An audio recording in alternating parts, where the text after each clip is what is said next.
జూబ్లీహిల్స్ ఉప ఎన్నిక పోలింగ్ కి సిద్ధమవుతున్నారు అధికారులు. పోలింగ్ సామాగ్రి తీసుకునేందుకు పోలింగ్ ఆఫీసర్లు కోట్ల విజయభాస్కర్ రెడ్డి స్టేడియానికి చేరుకున్నారు. ఇక ప్రతి పోలింగ్ ఆఫీసర్ కి ఒక ఈవీఎం, వీవీప్యాట్, 4 బ్యాలెట్ యూనిట్లతో పాటు ఇతర సామాగ్రి అందజేస్తున్నారు. మధ్యాహ్నం తర్వాత సిబ్బంది అంతా తమకు ఇచ్చిన పోలింగ్ సామాగ్రితో పోలింగ్ స్టేషన్స్ కి వెళ్లనున్నారు. రేపు ఉదయం 7 గంటల నుంచి సాయంత్రం 6 గంటల వరకు పోలింగ్ జరగనుండగా ముందుగా ఉదయం 5:30 గంటలకు ఏజెంట్ల సమక్షంలో మాక్ పోలింగ్ జరగనుంది.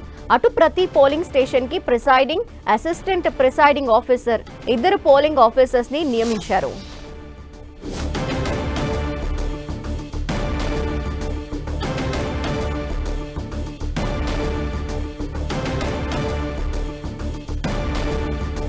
జూబ్లీహిల్స్ ఉప ఎన్నిక పోలింగ్ కి సంబంధించిన ఏర్పాట్లు చకచకా జరుగుతున్నాయి. అందుకు సంబంధించి అధికారులకు ఇప్పటికే ఈవీఎం, వీవీప్యాట్, బ్యాలెట్ బాక్సెస్ కి సంబంధించి అవన్నీ కూడా అందిస్తూ ఉన్న ప్రక్రియ అయితే కొనసాగుతోంది. రేపు ఉదయం 7 గంటల నుంచి సాయంత్రం 6 గంటల వరకు కూడా ఉప ఎన్నిక పోలింగ్ నడవబోతోంది. దీనికి సంబంధించి మరిన్ని డీటెయిల్స్ మా ప్రతినిధి రాముడు అందిస్తారు. రాముడు.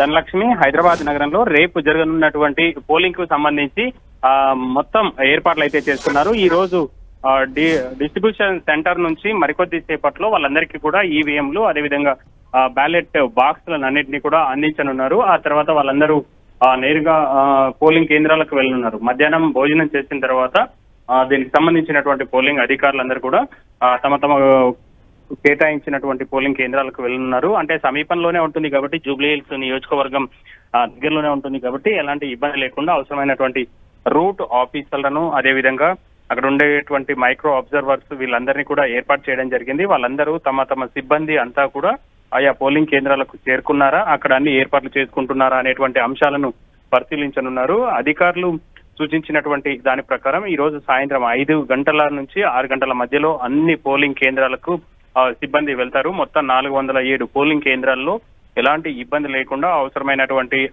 ఓటింగ్ కార్యక్రమాన్ని నిర్వహించేందుకోసం చర్యలు తీసుకుంది హైదరాబాద్ జిల్లా ఎన్నికల సంఘం అధికారులు. అదేవిధంగా ప్రతి పోలింగ్ స్టేషన్ వద్ద లోపల సైడ్, అదేవిధంగా బయట సైడ్ సీసీ కెమెరాలు ఏర్పాటు చేశారు. వాటి ద్వారా జిహెచ్ఎంసీ కమాండ్ కంట్రోల్ రూమ్ నుంచి వాటన్నిటిని రెగ్యులర్ గా పర్యవేక్షించనున్నారు. అదేవిధంగా ఇంకా ఏమైనా ఇబ్బందులు వస్తాయి, ఈవీఎంలలో ఏదైనా ఇబ్బంది తలెత్తితే వెంటనే వాటన్నిటిని ఏర్పాటు చేయడం కోసం రూట్ ఆఫీసర్ల దగ్గర 1-2 ఈవీఎంలను అదనంగా వాళ్ళకి ఏర్పాటు చేశారు. వాళ్ళతో పాటే ఈసీఎల్ కు సంబంధించినటువంటి ఇంజనీర్లు కూడా ఉంటారు కాబట్టి ఎలాంటి ఇబ్బంది లేకుండా అవసరమైనటువంటి చర్యలను అయితే తీసుకుంటారు. ఇక ఎక్కడైతే క్రిటికల్ పోలింగ్ చెప్పండి. ఒక్కొక్క పోలింగ్ కేంద్రంలో ఎంతమంది అధికారులు లోపల ఉండబోతున్నారు, అలాగే బయట సెక్యూరిటీగా ఎంతమంది పోలీసుల్ని పహారా కాస్తున్నారు?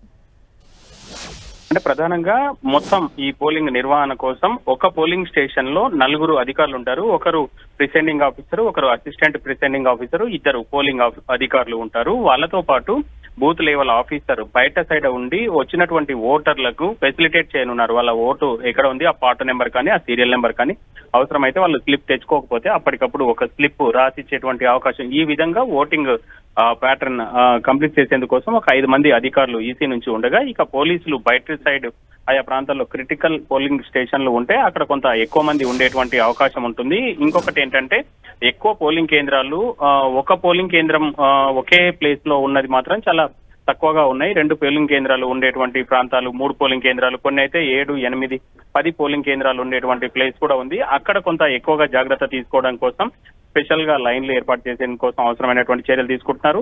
అదేవిధంగా అక్కడికి వచ్చినటువంటి వికలాంగులు కానీ, వృద్ధులు కానీ, ఎవరైనా ఇబ్బంది పడేటువంటి ఓటర్లు ఉంటే వాళ్ళకు ఫెసిలిటేట్ చేయడం కోసం వాలంటీర్లను కూడా ఏర్పాటు చేస్తారు.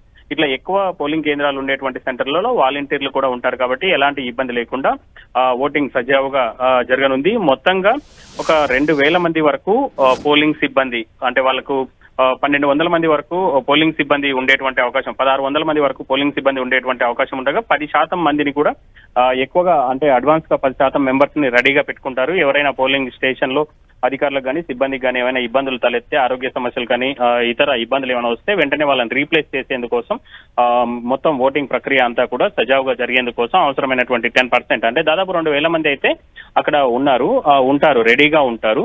ఇక మిగతా దానికి సంబంధించి పోలీసులు కూడా ఒక 2,000 మందితో పహారా కాస్తారు. ఇంకా బెటాలియన్స్, సెంట్రల్ ఫోర్స్ కు సంబంధించినటువంటి బెటాలియన్స్ వచ్చాయి. వాళ్ళందరూ కూడా ఆయా ప్రాంతాల్లో ఈ అవసరమైనటువంటి చర్యలు జాగ్రత్తలు తీసుకుంటారు. శాంతి భద్రతలు ఎలాంటి ఇబ్బంది జరగకుండా ఎన్నిక సజావుగా నిర్వహించేందుకోసం అవసరమైనటువంటి ఏర్పాట్లు చేశారు. థాంక్యూ రాముడు.